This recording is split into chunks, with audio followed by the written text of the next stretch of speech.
Hal penting yang bikin persiapan Ramadan kamu makin cuan. Udah tahu dong, bentar lagi mau Ramadan.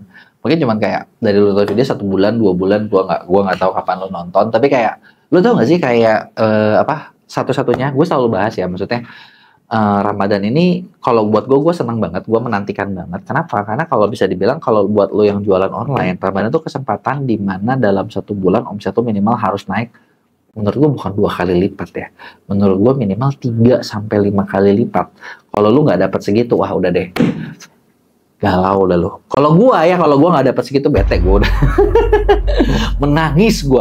Ya kenapa? Karena gini, lu bayangin di Ramadan itu bisa dibilang momen di mana 1 bulan semua orang Indonesia, semua target market kalian bertambah kayak 2 kali lipat. Ya karena minimal mereka dapat THR kan kali 2 tuh. Dan mereka siap spend. Yang artinya mereka siap belanja. Wajib udah punya duitnya kali 2, wajib belanja, wajib dihabisin lagi. Kapan lagi coba? Ya nggak? Nah, tapi meskipun kita ngomong gitu, banyak orang bilang pasti naik, tapi banyak yang naiknya nggak maksimal. Kenapa lu nggak bisa naik 3 kali lipat? Kenapa lu nggak bisa naik 5 kali lipat? Kenapa lu nggak bisa naik 10 kali lipat?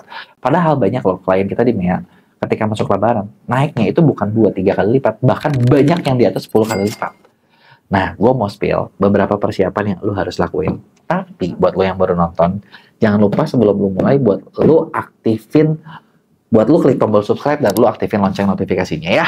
Nah, jadi apa aja sih yang harus dilakuin? Pertama, sebenarnya kalau gue bahas ya ini mungkin pertama klise, tapi dan semua orang juga pasti bakal bahas, lo harus cek dulu dengan yang namanya stok barang. Karena ya lo mau jualan banyak, barang harus ada dong. Lo bener nggak? Kan nggak mungkin nggak, bener nggak? Ini udah basic banget. Kalau kalian sampai nggak punya stok, itu kalian juga agak kurang cerdas menurut gue. Jadi jangan kurang cerdas lah ya. Jadi stok itu wajib lo cek. Tapi, nah yang lo perlu cek lagi gini. Stok itu bukan segalanya. Nah, kenapa gue bilang kayak gitu? Ini nih, cukup banyak seller yang hidupnya itu tuh ketika mau Ramadan, oke, gue mau siapin stok. Semua duit dia pakai buat stok. Brilian. Kenapa gue bilang brilian? Sekarang gini, lu bayangin, lu punya duit 1M, lu habisin dalam stok. Terus budget marketing lu berapa? 0. Gitu ya. Kagak bisa, coy. Ini kalau lu lakuin itu 2019, 2020 bisa. Sekarang 2025. Kenapa kayak gitu? 2019, 2020 pemain online belum banyak sebanyak sekarang. Jadi gue bakal bilang dulu sama kalian. Pemain online-nya belum banyak. Kalaupun udah banyak, nggak semuanya ngerti. Banyaknya juga sama kayak kalian levelnya. Levelnya apa tuh? Kalau level pemula tuh cuma ngerti ngupload produk di Shopee, ngupload produk di Tokopedia, Lazada, TikTok, selesai. Terus gitu berharap laku. Ya. Nah, ini 2025 ketika lu lakuin itu, ya lu boleh, lu nggak percaya sama gue, boleh sih lu buktiin aja omongan gue. Ketika lu lakuin itu, biasanya ya lu bakal kalah saing gitu. Dan makin persaingan makin ketat, artinya orang makin jago. Budget marketing lu perlu persiapan. Jadi tahun-tahun sebelumnya gue nggak akan bahas ini, tahun ini gue bakal siapin banget. Lu budget ada nggak lu? Lu mau siap dari mana? Channel lu kemana? Efektif nggak lu pakai budget? Karena kalau lu nggak efektif juga, misalnya gini, contoh ya, di setiap e-commerce pasti dia bakal jual paket exposure ketika lagi Ramadan, bener ya? Ada namanya macam-macam lah, ada paket gold, platinum, segala macam yang mau di mana-mana juga ada. Apakah lu harus beli? Enggak juga sih. Kalau lu memang punya budget lebih boleh, tapi kalau lu yang basic aja lu enggak, jangan cuma itu doang, karena itu belum tentu dapetin cuan banyak juga. Kebayang nggak? Aku nggak maksud gua. Jadi yang lu perlu persiapin budget marketing itu apa? Sekarang gini, yang paling simpel yang bakal gue lakuin adalah gue harus tahu kira-kira konsumen gue siapa, mereka ketemu gue dari mana, dan itu adalah pintu-pintu yang harus gue jagain. Maksudnya gimana? Maksudnya gini, misalnya gue jual apa nih? Oke, gue jual baju. Bajunya baju apa? Baju muslim bukan? Oh, bukan. Baju muslim kebagian sih, tapi kan yang baju muslim pasti keduluan. Betul nggak? Terus gimana caranya? Kalau orang nyari baju muslim, ada yang nyari, artinya di search lu harus kuat. Bener nggak? Budget iklan lu harus jalanin. Atau ada juga yang butuh konten. Kalau konten, berapa banyak konten yang lu bisa bikin? Berapa banyak afiliator yang bakal bahasin produk lu? Atau jangan-jangan lu doang? Kalau lu doang, percaya sama gua, capek.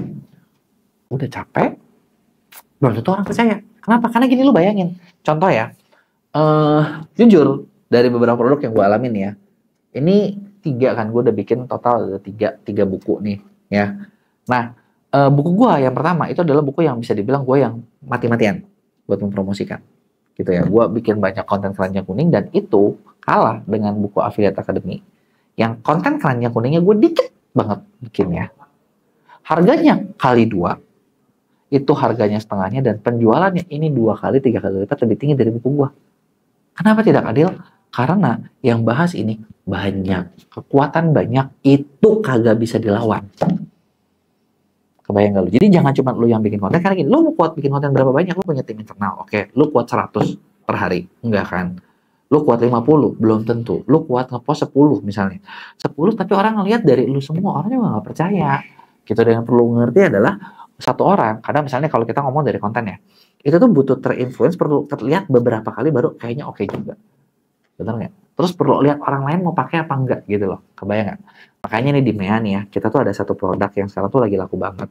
Itu ada yang namanya jasa training video. Jadi training video ini enaknya gini, lu misalnya gini, lu punya konten, lu punya footage bagus, lu nggak punya footage, tapi kita bisa bikinin jadi footage-nya gitu ya, dan lu nggak perlu ngirim sampel ke banyak affiliate, lu cukup ngirim ke kita yang bakal aturin satu barang lu itu bisa jadi ratusan video dan di post sama banyak affiliate.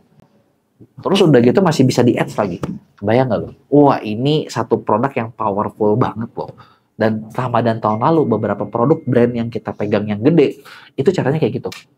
Cuman waktu itu kita nggak buka kita nggak buka buat semua. Sekarang nih kita mau buka nih, ada nggak nih yang mau nih? Kalau lo yang mau, lo bisa kayak gini, ini powerful banget. Jadi lo siapin budget, lo bikin konten. Oke? Nah, yang ketiga nih, lo konten tuh harus banyak, dan konten, ingat ya, konten harus banyak dan harus di-post sama banyak orang. Karena kalau nggak, orang nggak percaya. Yang berikutnya adalah lo harus lihat si produknya sesuai tren apa enggak. Ini juga perlu hati-hati nih. Gitu ya. Kenapa gue sebutin? Karena gini, contoh, lo bayangin, misalnya, gue jual produk, ya, produknya kagak nyambung. Produknya apa? Misalnya, alat-alat seksual, alat-alat dewasa, gitu ya. Itu kan nggak nyambung banget ya sama Ramadan, bener nggak? Nah, ketika kayak gini, udah lo pasti terima nasib aja, lo pasti turun.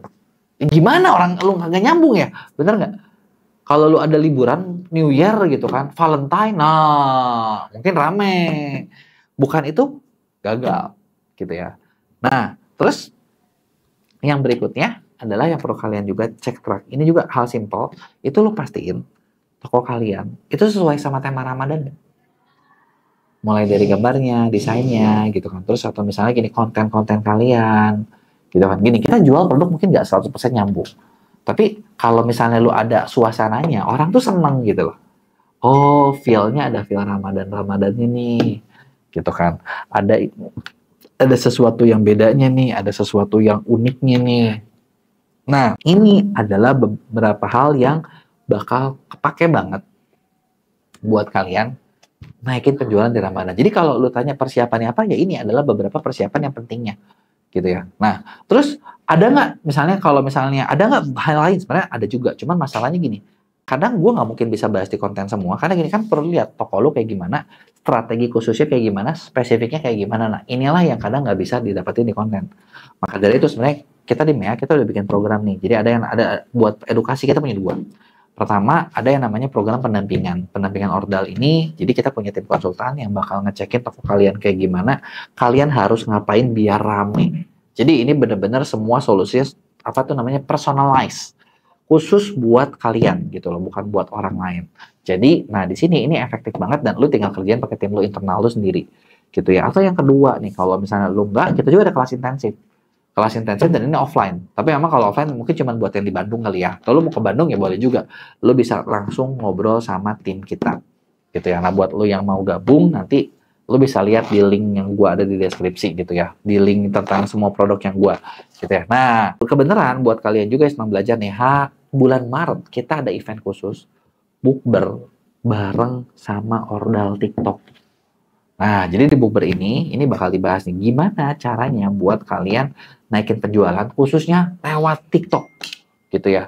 Bukbernya di hotel, dan bisa dibilang ini tiket, ini acaranya nih, ini gue udah pernah bikin di kantor TikTok. Ini kayak begitu kita launching ya, sebentar habis tiketnya, gitu ya. Nah, kalau ini di Bandung kali ini, gitu ya. Nah, bukbernya ini di hotel, dan bisa dibilang acara ini gratis. Kenapa gue bilang gratis gini? Memang lo buat masuk ada komitmen fee.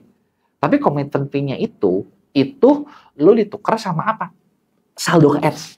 Buat ngiklanin siapa? Ngiklanin toko lo sendiri. Kurang enak apa coba? Cuma ya balik lagi ya, tempat kita terbatas. Jadi gue kagak tahu ketika lu nonton masih ada atau enggak, tapi try your luck, lu cobain aja, masih bisa masuk nggak gitu. Kalau masih bisa masuk ya lu cobain deh, beli tiketnya mumpung masih kebagian gitu ya. Atau kalau mau kita kerjain, lu bisa kerja sama juga sama jasa kita ini gitu. Oke, jadi itu aja beberapa tips yang bisa kalian pakai buat efektifin penjualan di Ramadan kalian. Kasih tahu pendapat kalian di komen, jangan lupa buat kirim like dan share ke teman-teman yang lain.